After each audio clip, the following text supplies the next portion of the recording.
Have you ever wondered if there was a way for business owners and entrepreneurs to create wonderful services and products, but at the same time genuinely help improve people's lives and make the world a better place? Well, the answer to that would be yes, there is a way. Traditional businesses usually focus on making money and turning a profit, and as we've seen in the past, sometimes they can overlook important things like sustainability and social responsibility. But with the world literally crumbling before our eyes, more and more business owners and entrepreneurs are adopting a new approach to business and entrepreneurship, which is called social entrepreneurship. And if you're new to this concept, let me start by actually describing what social entrepreneurship is. Social entrepreneurship is a type of entrepreneurship that combines the regular principles of entrepreneurship with a greater mission of trying to create a positive impact in the world. And they do this by addressing specific social or environmental challenges that we face, such as racism, poverty, climate change, domestic violence, or health inequality. Social entrepreneurship is a really powerful tool in helping societies tackle these global issues, whilst at the same time challenging the traditional business practices so that they could be more socially and environmentally responsible. So essentially, if you're a social entrepreneur, instead of just creating a business that wants to make money and focusing on the financials of it, you identify a problem within society and try and build a sustainable solution to that problem through building a financially viable business. The businesses that social entrepreneurs create that have these goals in mind are called social enterprises. And yes, these social enterprises do want to make money just like any other business,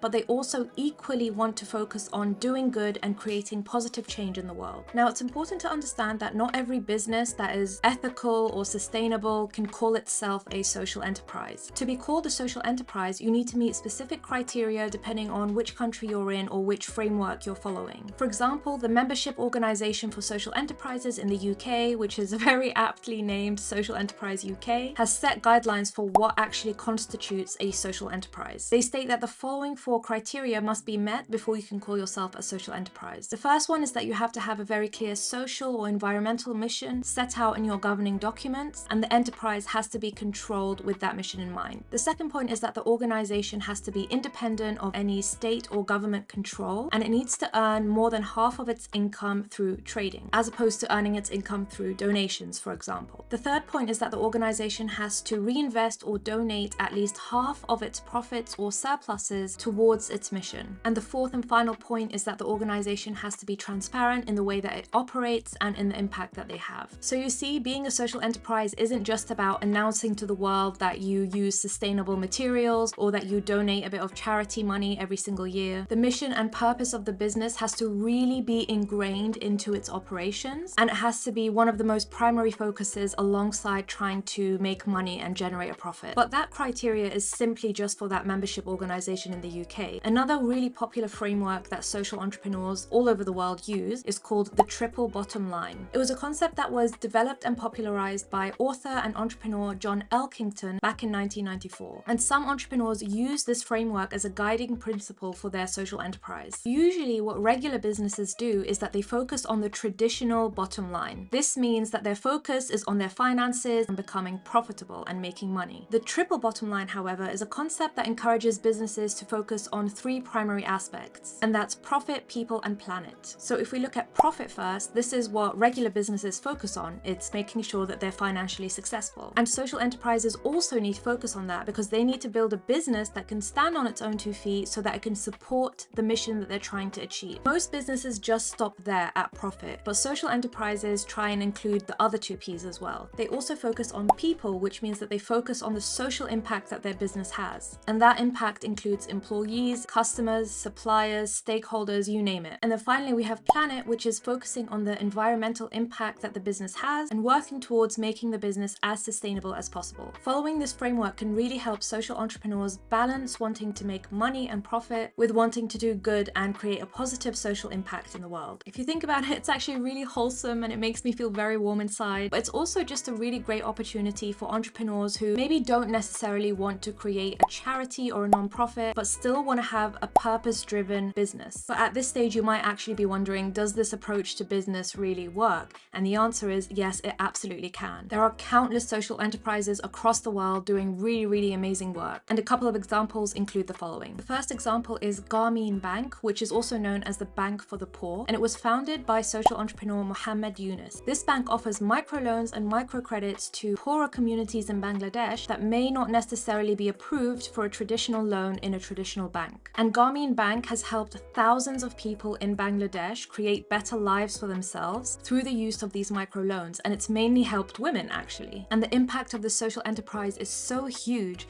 that the enterprise and the founder actually won the Nobel Peace Prize in 2006. Another really fantastic example of a social enterprise is Last Mile Health, and it's a social enterprise that partners with governments to try and give people in the most remote communities in the world access to healthcare. And it's now helped over 6.9 million people in these really remote regions in the world. And these are just two examples, but there are hundreds of other social enterprises across the world globally that are helping people regularly and helping the planet regularly. So I think it's safe to say that this approach can definitely work. So by this point, hopefully you can start to see why social entrepreneurship is so important and how much of an impact it can really have on critical societal and environmental challenges that we face globally. Social enterprises not only create positive impacts and changes in the world, but they also usually bring innovative solutions to problems that challenge the traditional way of thinking. And what social enterprises are trying to do is to create systemic change, and that's why it's so important for them to collaborate with local governments, with private companies, and with various different stakeholders and communities in order to bring about that systemic change and make lasting change. They can also empower local communities by creating jobs, boosting the local economy, and supporting social inclusion. But I think even going beyond the individual impact that these social enterprises have, the importance of social entrepreneurship also lies in the mindset shift that we can create as a society. If we choose to, as a collective, move away from the traditional thinking of only creating money through businesses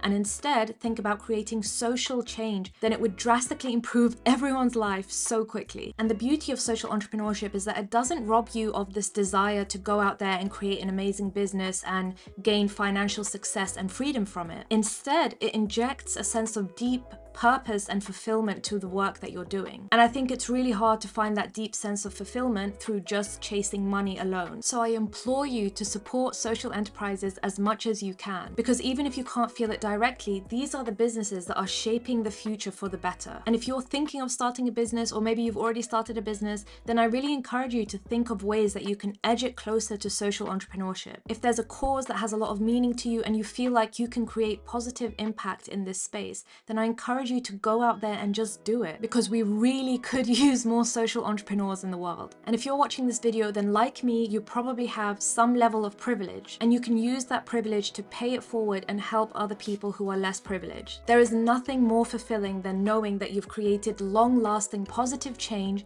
in someone's life or to the environment. I've been building businesses for 4 or 5 years now, and the one that had the deepest sense of fulfillment for me was Gaia Medical. It was an online therapy platform for the Middle East and North Africa. And we were trying to provide one free therapy session for every paid therapy session that was hosted on our platform. But unfortunately, the finances of a social enterprise can be a bit more difficult than it seems. So we ended up closing the company down. But if you want to hear more about the story, then you can check out this video where I talk about it a bit more. Thank you so much for watching this video. I hope you enjoyed it. And if you want to see more content on this topic, then click subscribe, and I hope to catch you in the next video. Bye!